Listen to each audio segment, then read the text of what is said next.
Olá, eu sou Márcia Santos, arte educadora, artista plástica. Estou aqui para compartilhar algumas reflexões com você sobre arte. Essas reflexões de hoje têm a ver com aspectos difíceis de se implementar na arte educação, ou que pelo menos os educadores acreditam que sim. Uma das grandes questões é como visitar museu com as crianças pequenas, né? E como é possível, a partir dessa visita, aplicar a proposta triangular. O grande questionamento dos educadores é o que essa visita ao museu pode acrescentar às crianças, para que ela não fique parecendo somente um passeio. Então, o que uma visita ao museu pode acrescentar às crianças, né? Como fazer com que essas crianças aproveitem essa visita para aprender sobre arte e para que não fique parecendo somente um passeio escolar sem sentido. A visita ao museu, ela pode e muito enriquecer suas aulas, principalmente ampliar o conteúdo que você está estudando e vendo com as crianças dentro de sala de aula. Mas você vai me perguntar assim, mas com crianças pequenas isso funciona? Sim, funciona. Pode incentivar a criatividade, a curiosidade delas em saberem mais e deixá-las mais participativas naquilo que você faz em sala. Essas duas imagens são bem icônicas. Eu vou voltar a elas daqui a pouco para a gente discutir as possibilidades de discussão dessas crianças pequenas com as obras que estão aí expostas. A primeira coisa é que o próprio arte educador entenda que a visita a um museu ela tem que ser planejada, né? Ela tem que ser preparada. E como que o educador pode fazer isso? A preferência é que o educador visite antes o museu, conheça o acervo disponível. No caso dessa impossibilidade, porque muitas vezes a cidade não tem museu, vai ser um passeio de um dia, você vai se locomover, entrar em contato com o museu. A maioria dos museus hoje em dia tem educativo. O educativo é um setor que funciona em paralelo com os professores, né? Então você pode entrar em contato com eles, discutir quais são os seus interesses, que obras eles poderiam estar parando e pensando mais, estão disponíveis, que tem a ver com o teu conteúdo. Enfim, o educador trabalhar esse primeiro contato com o museu, se não for possível pessoalmente, via internet, por outros meios, mas os educativos funcionam muito bem e servem exatamente para isso. Depois, preparar as crianças. Primeiro, explicar para eles, porque eles são muito pequenos, nós estamos falando aqui de crianças pequenas, o que é um museu, os diversos tipos. Então, você tem um museu histórico, você tem um museu de arte, você tem museus de arte contemporânea. Então, onde eles vão fazer a visita? O que é o acervo? O que é que tem dentro desse museu? E qual a importância disso? Para que eles não vejam isso como um corpo estranho, né? Se eles aprenderem a valorizar antes de ir, saber que lá tem coisas importantes para o mundo, e o que que tem, então, essa preparação aguça a curiosidade das crianças, principalmente se você consegue relacionar com aqueles que elas já estão vendo com vocês. Também preparar as crianças no sentido de educá-las para o comportamento, isso também é importante. Então, verifique com o educativo quais são as regras do museu. Pode ser fotografado? Tem área para lanche? A gente vai precisar parar para fazer um lanche? Não. Pode tocar? Tem obras interativas que eles vão poder tocar ou não? E tudo isso ser combinado com os pequenos, né? Ser explicado. Isso é melhor que se eduque para a visita museal. Isso é muito importante e faz parte dessa visita e dessa função do educador. Uma outra coisa que eu gostaria de lembrar é que a maioria dos museus tem também recepção para famílias. Então, não só o educador levar as crianças, mas depois que as crianças forem, comunicar aos pais, os museus que têm essas características de receber famílias, às vezes em domingo, com atividades, para que os pais também se interessem e comecem a fazer da visita ao museu um hábito. E, aliás, um hábito muito importante e muito gostoso. Então, eu queria trazer para vocês uma experiência que foi feita em 92, está registrado aí nesse livro A Arte em Sala de Aula, da Zélia Cavalcante, né? Que foi desenvolvido com crianças de 4 a 5 anos. Esse grupo de crianças foi levado no ano de 92, ao MAC para visitar essa mostra Sedução dos Volumes, que era uma mostra em que a maioria dos trabalhos eram tridimensionais, eram esculturas. Quais eram os objetivos dessa visita? Então, veja bem, a visita foi preparada, né? E os educadores tinham objetivos. O que é que eles queriam alcançar com que as crianças fossem lá? Crianças de 4 a 5 anos, vamos ter isso em mente. Primeiro, que elas tomassem contato com as obras de arte contemporâneas tridimensionais, para diferenciar o que é uma pintura e o que é uma escultura. Até porque as crianças, dentro de sala de aula, tinham contato com fotografias de escultura. Então, a escultura passada por bidimensional, né? Então, eles queriam que tivesse esse primeiro contato com uma escultura ao vivo. Depois, queriam também que esse aluno, essa criança, diferenciasse o uso de materiais clássicos de arte, né, de materiais não artísticos, visualizando a característica da arte contemporânea, que é se apropriar de objetos cotidianos, trazer o cotidiano para a arte. Então, a mostra visitada foi a Sedução dos Volumes, como eu já expliquei, e a cronologia da obra, como nós estávamos não. E a cronologia das obras foi colocada como antigo e novo, por conta da faixa etária das crianças. A preparação prévia foi feita da seguinte maneira, segundo o livro. Primeiro, houve apreciação de obras tridimensionais antigas, lembrando aí através de fotografia, tá? E foi destacado para as crianças os materiais, né? Então, materiais ainda considerados artísticos, mármore, madeira, argila e metal, e principalmente destacado também nas fotografias a ação do tempo, né? Então, rachaduras, desgaste de uma pintura, partes quebradas, faltando, para que as crianças conseguissem conceituar isso do antigo. Foi feito também a apreciação de obras tridimensionais contemporâneas, voltando mais uma vez a partir de fotografia, o museu que traria mesmo essa questão da tridimensionalidade, e mostrando os materiais sintéticos, como plástico, acrílico, as sucatas e, mais uma vez, as apropriações dos objetos do cotidiano nessas obras de arte.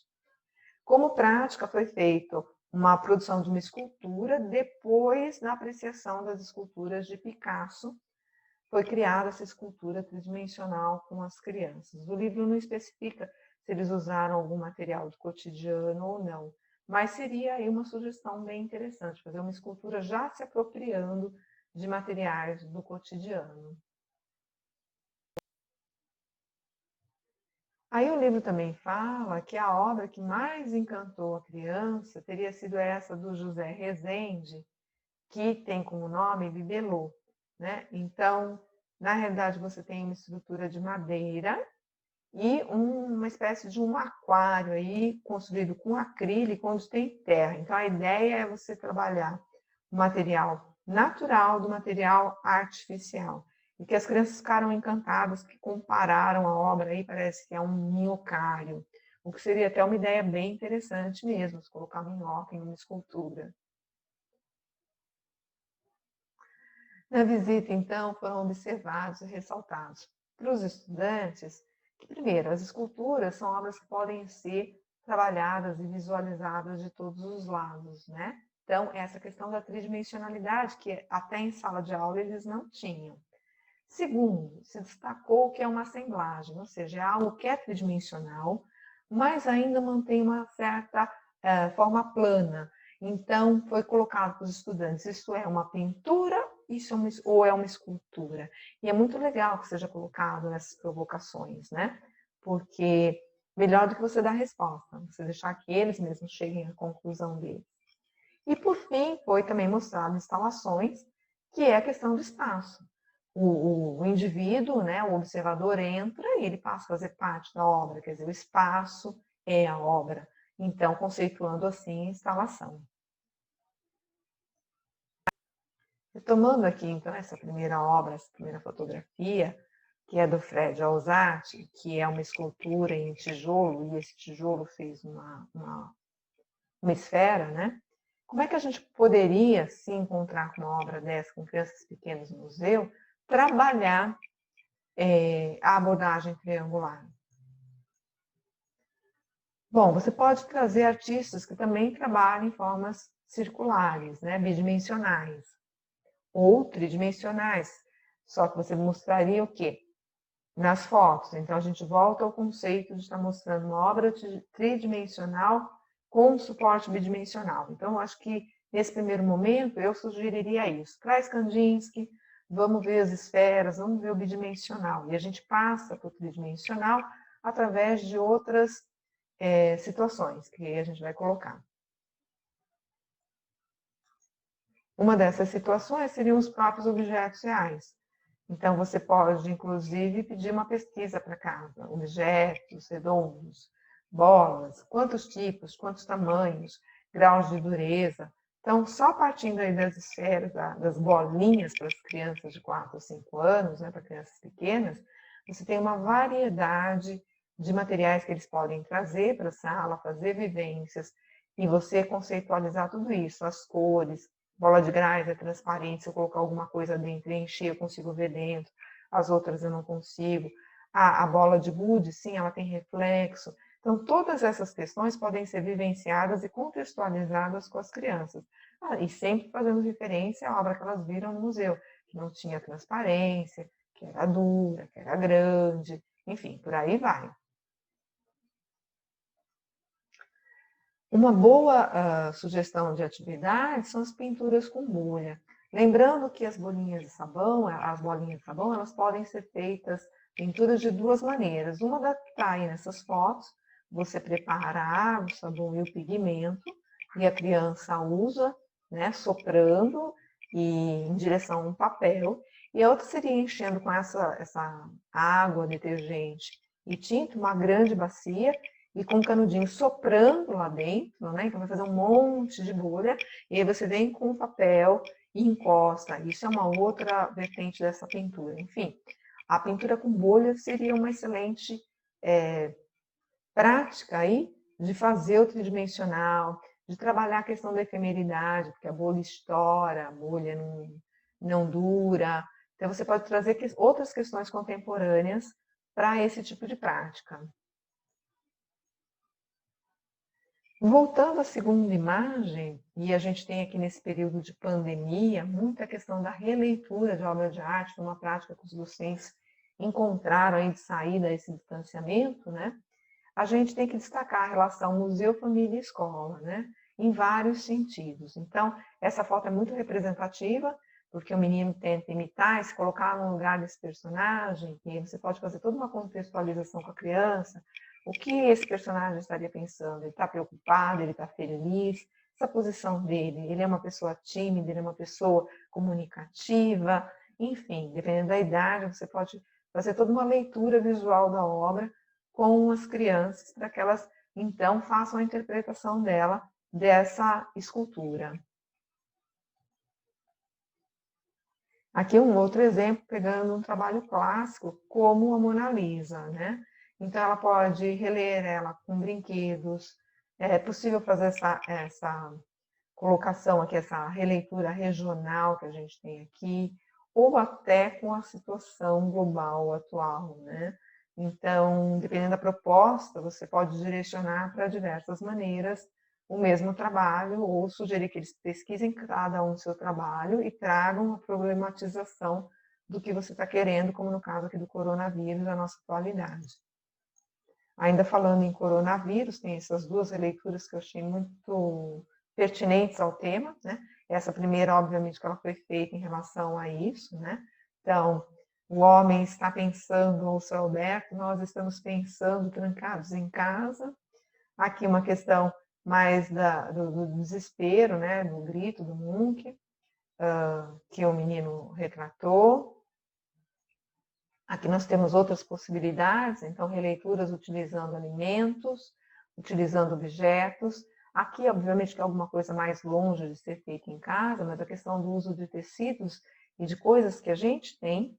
E aqui, principalmente, não só o tecido, mas o próprio corpo, como todo o quadro, como todo o objeto de arte. A questão de integrar a família é muito interessante. Então, por exemplo, quando eu falei assim, de mandar uma pesquisa de casa, onde eles trazerem todas as bolinhas que eles têm, ou variedades, aqui nós temos uma integração de família bem grande. por conta da pandemia, obviamente, mas que pode ser solicitado em outras ocasiões. Então, as releituras serem feitas com pai, com mãe, com irmãos, isso é muito interessante e é muito positivo de que a família se envolva nas atividades culturais e nas atividades artísticas. Existem muitos relatos na internet de famílias sendo entrevistadas e, na maior parte, os pais falam que acabaram sendo muito bom, que foi divertido, que foi gostoso aprender sobre arte, pesquisar com os filhos. Então, realmente é uma atividade muito interessante de ser proposta com família. Bom, e se eu não tenho condições de levar a minha classe a um museu? Bom, a gente tem os livros, né, que sempre são uma solução, principalmente quando a gente não tem internet, porque eles são possíveis de serem levados, reproduções, né, de outros tipos, cortadas, coladas para a escola. A internet em si, para as escolas que têm acesso, né, os estudantes que têm acesso ao próprio celular, seria uma possibilidade. E quando você não tem, os artistas da cidade, os artistas locais, às vezes você tem escultura próxima da escola, que é possível com uma caminhada ser observada. Você tem artistas de rua que podem se propor, sim, o artista normalmente se propõe a ir fazer fala com criança, então levar ao trabalho, mostrar, fazer vivência. Às vezes algum parente, algum avô, mãe, pai, né, que é artista e que pode ir até a escola, mostrar os trabalhos e fazer essa apresentação, essa mediação com as crianças. Isso é bem possível e basicamente fácil de ser realizado dentro de um projeto de arte e educação. Por último, eu trago as referências, mas eu queria destacar este canal aqui da Flávia Gama, que é podcast, então são só sons, né? São só áudios gravados, e que ela fala sobre museu e visita museu. Esse aqui, principalmente, é muito interessante, porque ela discute essa questão, ela fala da importância do educativo, ela mesma fala que vários museus têm educativos, têm dias de família. Então, para quem se interessa sobre a questão do museu, os podcasts da Flávia Gama são muito bem-vindos.